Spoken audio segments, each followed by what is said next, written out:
Oh, where do I even begin, my darlings?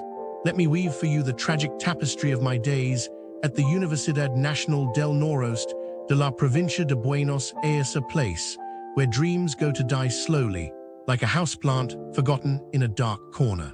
Picture this: crumbling walls that look like they survived a war, classrooms held together by duct tape and prayers. The infrastructure is so bad, you half expect the ceiling to cave in mid-lecture just to keep things exciting. And the administration, oh sweet summer child, you have no idea. Trying to get anything done is like negotiating with a brick wall, except the brick wall would at least have the decency to ignore you silently. No, here they pretend to help, shuffling you from office to office like a lost suitcase in an airport, until you forget why you even came in the first place. And let us talk about the professors, shall we? Oh ho ho, where do I start? Some of them act like they were plucked off the street 5 minutes before class and handed a textbook titled How to Pretend You Know Things. The enthusiasm, non-existent. The qualifications, questionable. One of them actually said out loud, "Si no te queda otra, estudias ahí." Translation: if you have no other options, you study here. How inspiring, how motivational. Truly the words of an academic visionary. But wait, my loves, the real tragedy unfolds in the law program. Oh yes, the crown jewel of mediocrity. Apparently, they still force students to study from the books of Eugenio Zaffaroni, a man whose legal opinions are about as reliable as a chocolate teapot. Few con la luz apagada, no hubo abuso, he once said, because, you know, if the lights are off, assault just magically docent T count.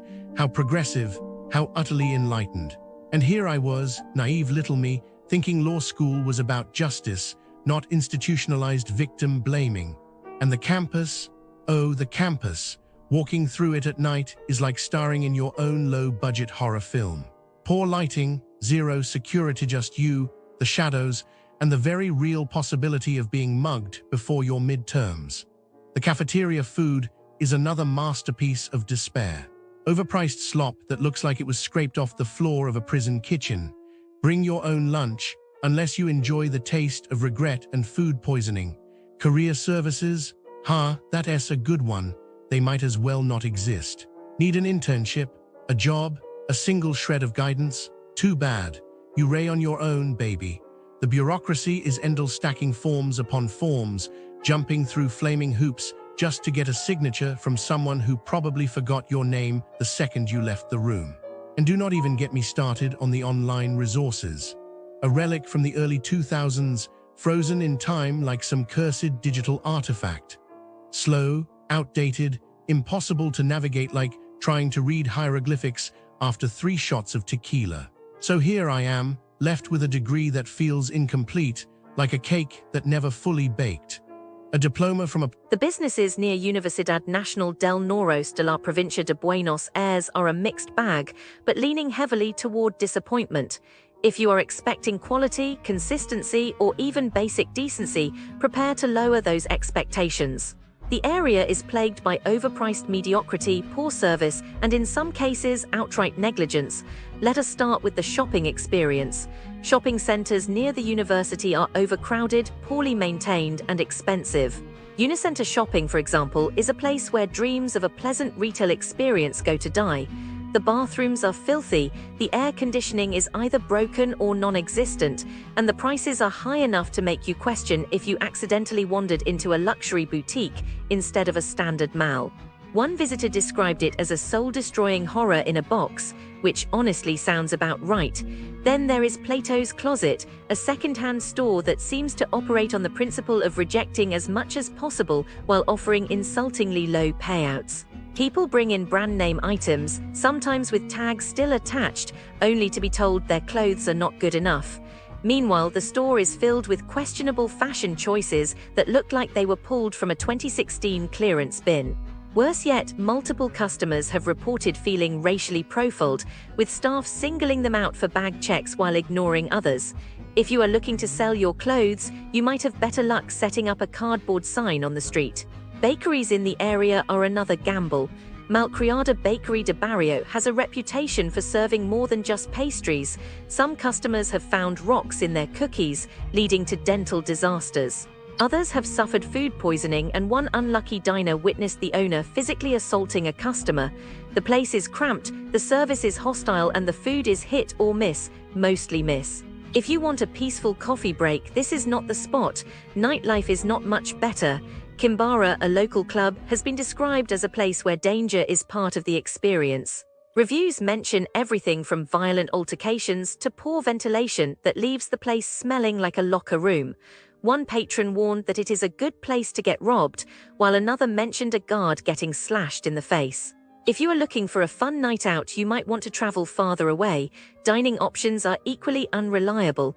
La Esquina del Pan con Bistec 2 promises steak sandwiches, but delivers jaw-breaking meat that could double as a weapon. The service is slow, the staff is indifferent, and some customers suspect they are being ignored based on their appearance.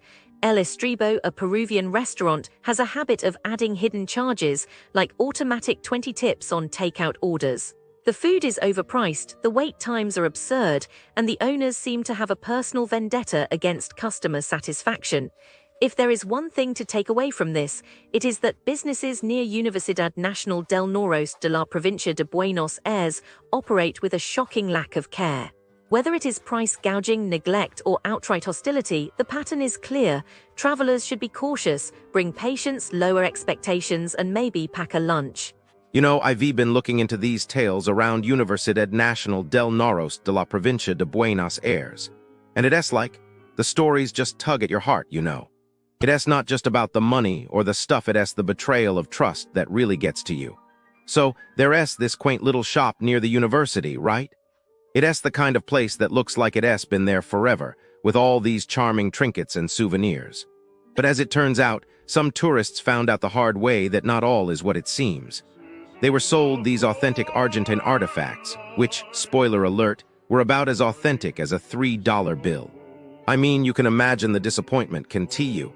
There they are, thinking they've got a piece of Argentina to take home, and it's just a cheap knockoff. Now, I am no detective, but I am guessing after they left the shop, they probably felt a mix of anger and embarrassment. They might have tried to confront the shopkeeper, but let us face it, once the money's gone, it's gone. And the shopkeeper? Well, they probably still there, spinning their web of deceit, waiting for the next unsuspecting visitor to wander in. It's like a never-ending cycle, you know. And then there's the tale of the helpful local who offers to exchange money at this incredible rate that's just too good to pass up. But surprise, surprise, once the tourist hands over their cash, the local vanishes faster than you can say tourist trap. I can only imagine the sinking feeling in their stomach as they realize they've been had. They left counting their losses, while the scammer is off counting their easy earnings, probably feeling like they've won the lottery. It's just so disheartening, isn't it? These tourists come to Jun En, hoping to create beautiful memories, and instead they met with these harsh realities. It's like the universe is playing a cruel joke on them. But you know, it's not all doom and gloom. I like to think that karma has a way of catching up with these scammers. Maybe one day, they get a taste of their own medicine, and they realize the error of their ways. One can hope, right? So if you're planning a visit to the lovely Universidad Nacional del Noroeste de la Provincia de Buenos Aires, just keep your wits about you. Remember, if something seems too good to be true, it probably is. And don't be too hard on yourself if you fall for one of these scams. It happens to the best of us. Just take it as a lesson learned and try to help others avoid the same fate. After all, we all in this together, aren't we?